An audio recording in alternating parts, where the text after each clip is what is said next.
ہمارے 3 سوالات ہوتے ہیں، جو ہمیں 3 سوالات کے جوابات دے دے گا، ہم اس کو پرفیوم گفٹ میں دے دیتے ہیں، جو 3 میں سے 2 کا دے گا اس کو ہم پین دے دیتے ہیں، ٹھیک ہے؟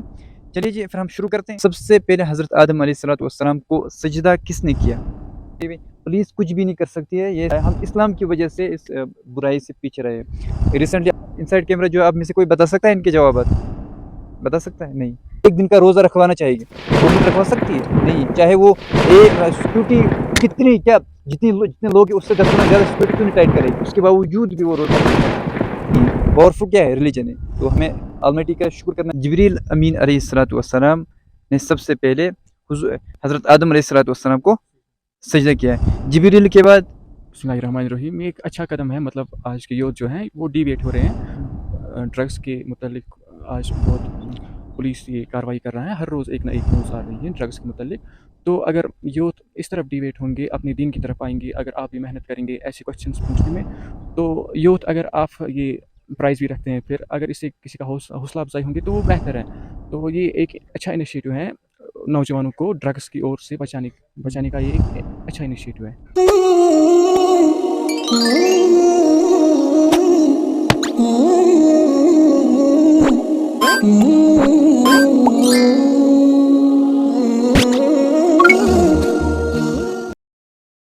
السلام علیکم ورحمۃ اللہ تعالی وبرکاتہ۔ ناظرین مکرم، کیسے آپ سب؟ اللہ تعالی ہم سب کو خوش رکھے۔ سب سے پہلے درود و سلام اللہم صلی علی سیدنا محمد وعلی آل سیدنا محمد و اصحاب سیدنا محمد وبارک وسلم علیہ۔ آج ہم طویل مدت کے بعد ایک چھوٹے سے کرکٹ گراؤنڈ میں آئے ہیں اپنی ٹیم کے ساتھ کوئز کے سلسلے میں۔ چلیے جی ہم اپنے سوالات کی ابتدا یہیں سے کرتے ہیں۔ آپ پہلے بتائیے آپ کا نام کیا ہے؟ میرا نام غازی منتظر اسلام ہے۔ غازی منتظر اسلام۔ آپ بتائیے میرا نام حارث نذیر ہے۔ آپ کا؟ میرا نام عامر ہلال ہے۔ آپ بتائیے۔ میرا نام کامران ہے۔ ہمارے 3 سوالات ہوتے ہیں، جو ہمیں 3 سوالات کے جوابات دے دے گا، ہم اس کو پرفیوم گفٹ میں دے دیتے ہیں، جو 3 میں سے 2 کا دے گا اس کو ہم پین دے دیتے ہیں، ٹھیک ہے؟ چلیے جی پھر ہم شروع کرتے ہیں۔ قرآن پاک میں کتنے سجدے ہیں اور شروع کا سجدہ کس جگہ ہے؟ شاباش منتظر الاسلام، غازی منتظر اسلام، آپ کا بہت بڑھیا نام ہے، بتائیے آپ۔ اچھا ٹھیک ہے، کوئی بات نہیں، سوچو، انشاءاللہ اس کے بارے میں آخر میں بات کر لیتے ہیں۔ رمضان المبارک کے بارے میں بتائیے، 5 مشہور واقعات کے بارے میں بتائیے جو اس میں ہو گئے ہیں۔ ليلة القدر میں نازل ہوا ہے۔ ٹھیک ہے، ایک ليلة القدر میں، ہاں ٹھیک ہے، اور بتائیے آپ۔ ٹھیک، آخری 10 دن میں حضرت محمد صلی اللہ علیہ وسلم اعتکاف فرماتے تھے، اس وہ بھی بڑی۔ آپ بتا سکتے ہیں؟ آپ بتائیے۔ ٹھیک، شاباش، ایک تو بتایا۔ ہاں یہی بتاؤ، اور کیا کیا نازل ہو؟ قرآن پاک حضور علیہ السلام پہ نازل ہو گیا، اور کون سی کتابیں؟ تورات ہوئی ہے۔ شاباش، وہ توریت کس پر نازل ہوگی؟ تورات پتہ نہیں۔ یہودی کن کو بولتے ہیں؟ حضرت موسیٰ علیہ السلام کی قوم امت کو۔ ہاں تو موسیٰ علیہ السلام پر کون سی کتاب نازل ہوگی؟ توریت۔ ہاں ہاں تو وہی اس پر نازل ہوگی، ٹھیک ہے ٹھیک ہے۔ تیسرا، انسائڈ کیمرہ جو آپ میں سے کوئی بتا سکتا ہے ان کے جوابات؟ بتا سکتا ہے؟ نہیں، ٹھیک ہے۔ پہلا سوال تھا سجدہ تلاوت قرآن پاک میں کتنی جگہ ہے؟ تو جواب ہے 14، کشر پٲٹھۍ 14، ٹھیک ہے۔ یہ پائے ڈاؤٹس مز آئی، ٹھیک ہے۔ لیکن شروعات کہاں پر ہوتی ہے؟ شروع کا سجدہ کس جگہ ہے؟ ٹھیک ہے، اس کا جواب ہے 9ویں پارے میں، 9ویں پارے مز، ٹھیک۔ اور آخری سجدہ ہے 30 پارہ، اقرا بسم ربک الذی خلق، تہ سورس مز چھ امپائر مز، ٹھیک ہے۔ یہ ہو گیا پہلا سوال۔ دوسرا سوال ہے رمضان مبارک کے مشہور 5 واقعات، ہے تو بہت سارے لیکن میں نے بتایا 5 مشہور واقعات کے بارے میں۔ پہلا ہم بتائیں گے حضور علیہ السلام پہ قرآن پاک نازل ہو گیا، ٹھیک۔ دوسرا موسیٰ علیہ السلام پہ توریت نازل ہو گئی، ٹھیک۔ تیسرا داؤد علیہ السلام پہ زبور، ٹھیک۔ اور اس کے آگے چلیں گے، حضرت عائشہ رضی اللہ عنہ جو ہماری ماں ہے، ان کا انتقال اسی مہینے میں ہو گیا، ٹھیک ہے۔ جو 5واں، 4 باتیں آئی اور 5واں مکہ اسی مہینے میں فتح ہو گئی، ٹھیک ہے۔ چلیے اور آگے چلتے ہیں ہم۔ سب سے پہلے حضرت آدم علیہ السلام کو سجدہ کس نے کیا؟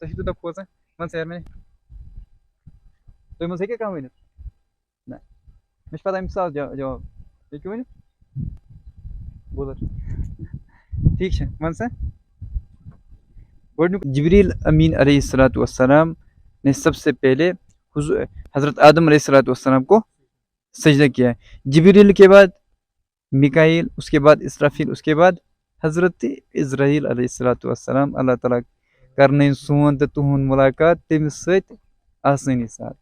حضرت اسرائیل علیہ الصلوۃ والسلام، یمس اسرائیل علیہ الصلوۃ والسلام اس زیادہ مشہور ہے، ٹھیک ہے، ٹھیک ہے، پکو برو کن۔ سوال یہ کہ حضور علیہ الصلوۃ والسلام کی کس گھر والی کا نکاح آسمانوں میں ہوا؟ پہلا حضرت عائشہ رضی اللہ عنہ، دوسرا حضرت ختیجہ، تیسرا حضرت خولہ، چوتھا حضرت زینب۔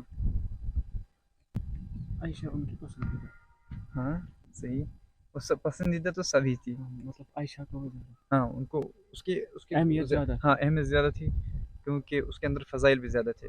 باقی الفاظوں میں یہ بول سکتے ہیں امت کی سب سے بڑی عورتوں کی عالم جو تھی، مفتی جو تھی، وہ حضرت عائشہ رضی اللہ عنہ تھی، کیونکہ حضور علیہ الصلوۃ والسلام کے اس دنیا سے جانے کے بعد صحابہ نے بہت سارے مسئلے حضور علیہ الصلوۃ والسلام کے بعد کن سے پوچھے؟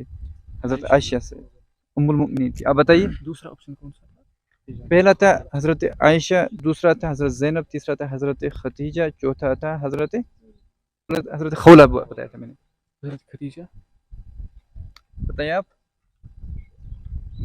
اس نے آپشن پکڑ لیا، اس نے ملٹیپل چوائس کوشچن پکڑ لیا، لیکن اس نے پورا اب نہیں بتا دیا۔ بتائیے، شاباش خولا شاباش، اس کا حضرت خولہ، آپ کا؟ ختیجہ۔ اب بتائیے، دیکھ کو ماؤش نقل ما کر یہ چلو ٹھیک ہے۔ حضور علیہ الصلوۃ والسلام کا کہ کس بیوی کا نکاح آسمانوں میں ہوا؟ جواب ہے حضرت زینب کا، ٹھیک ہے۔ یہ تھے ہمارے سوالات اور ان کے جوابات۔ چلیے، جزاک اللہ، شکریہ۔ پہلے آپ یہیں ارحامہ میں رہتے ہو؟ یہ ہمارے علاقے میں گاندربل ڈسٹرکٹ گاندربل میں یہ خوبصورت ایریا گاندربل ارحامہ، یہاں پر ہم اپنی ٹیم کے ساتھ کوئز کے سلسلے میں آئے تھے۔ چلیے جی، الحمدللہ ہمارے آپ تو کیا نام؟ عامر ہلال، الحمدللہ ان نے بہت سارے جوابات، 5 سوالات پوچھے، 5 میں سے تھوڑا اس کا، تھوڑا اس کا، تھوڑا اس کا، چھوٹا چھوٹا ملا کر مجھے لگتا ہے یہ اس کے ایبل ہو گیا کہ ان کو ہم گفٹ میں پرفیوم دے دیں گے۔ چلیے جی، یہ ہمارے آج کے ونر عامر ہلال صاحب، ان کو ہم پرفیوم گفٹ میں دے دیں گے، جزاک اللہ۔ آپ میں سے اب بتائیے کچھ۔ بسم اللہ الرحمن الرحیم۔ یہ ایک اچھا قدم ہے، مطلب آج کے یوتھ جو ہیں وہ ڈیویٹ ہو رہے ہیں ڈرگس کے متعلق۔ آج بہت پولیس یہ کارروائی کر رہا ہے، ہر روز ایک نہ ایک نیوز آ رہی ہے ڈرگس کے متعلق۔ تو اگر یوتھ اس طرف ڈیویٹ ہوں گے، اپنے دین کی طرف آئیں گے، اگر آپ بھی محنت کریں گے ایسے کوشچنس پوچھنے میں، تو یوتھ اگر آپ یہ پرائز بھی رکھتے ہیں، پھر اگر اس سے کسی کا حوصلہ افزائی ہوں گے تو وہ بہتر ہے۔ تو یہ ایک اچھا انیشیٹو ہے نوجوانوں کو ڈرگس کی اور سے بچانے کا، یہ ایک اچھا انیشیٹو ہے۔ مجھے لگتا ہے جتنا میرا ایکسپیرینس ہے، فارین کنٹریز میں وہاں پر زیادہ پابندی ہوتی ہے، وہاں پر زیادہ رولز ہوتے ہیں، لیکن ہم مسلم کنٹریز میں دیکھ لیں گے وہاں پر زیادہ رولز نہیں ہوتے ہیں، لیکن اس کے باوجود بھی ڈرگز سے پیچھے ہوتے ہیں۔ اس کا مطلب ابھی جو ہم کہتے ہیں پولیس کرے گا ایسا ویسا کرے گی، پولیس کچھ بھی نہیں کر سکتی ہے، یہ صرف ہم تھینکس ٹو گاڈ اسلام کی وجہ سے اس برائی سے پیچھے رہے۔ ریسنٹلی آپ کو پتہ ہی ہوگا، رمضان کا مہینہ تھا، ایک بات ہمیں ایک ادا آئی کہ رمضان کا چاند دیکھا ہے، اس کے بعد سے لے کر کسی نہ کوئی کھاتا ہے نہ کوئی پیتا ہے، اس کا مطلب کوئی ہے جو ہمیں یہ باتیں بتاتا ہے۔ اس کے باوجود ہم دیکھ لیں گے، اگر گورنمنٹ ایسا کوئی کبھی چاہے گی، مثال کے طور پر وہ ایک دن کا روزہ رکھوانا چاہے گی، کہ گورنمنٹ رکھوا سکتی ہے؟ نہیں، چاہے وہ سیکورٹی کتنی کیا جتنے لوگ ہیں اس سے 10 گنا زیادہ سیکورٹی کیوں نہیں ٹائٹ کرے گی، اس کے باوجود بھی وہ روزہ نہیں رکھوا سکتی ہے۔ پاورفل پولیس یا محکمہ کوئی بھی نہیں ہے، پاورفل کیا ہے؟ ریلیجن ہے۔ تو ہمیں آلمائٹی کا شکر کرنا چاہیے جس کی وجہ سے ہمیں یہ اسلام ملا ہے۔ تو آپ کچھ بتانا چاہو گے؟ آپ میں سے کوئی کچھ بتائے گا؟ ٹھیک ہے، چلیے جی، یہ آج کا ہمارا انٹرویو بہت خوب، الحمدللہ بہت مزہ آیا ان کے ساتھ۔ ہم ان کا شکر گزار ہیں، انہوں نے ہمارا ساتھ دیا، اور ہم دعا کرتے ہیں اللہ تعالیٰ ان کی دنیا بھی بہتر بنا دے اور ان کی آخرت بھی بہتر بنا دے. ہمارے سوالات اور ہمارے جوابات. چلیے جی، آپ ہمیں اجازت دیجیے خلیل اسلامک کوئز اور اس کی ٹیم کو. اللہ حافظ، اللہ نگہبان. السلام علیکم ورحمۃ اللہ تعالیٰ وبرکاتہ.